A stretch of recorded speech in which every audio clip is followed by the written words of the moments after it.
Hello everyone. Today I will teach the Hmong tones from high to low. In Hmong, cho sinh Hmong nhon the song lo to low. Below you will see that the same vowel changes its tone with and without the tone marker. At this time, the D tone will not be taught. It will be taught at a later time for its accuracy.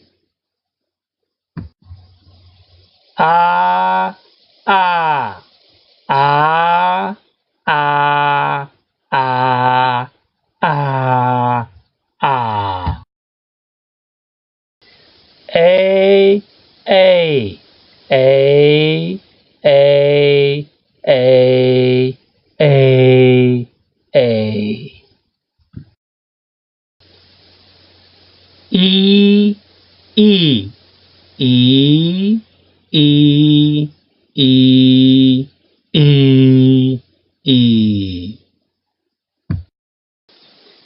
O, O, O, O, O, O, O.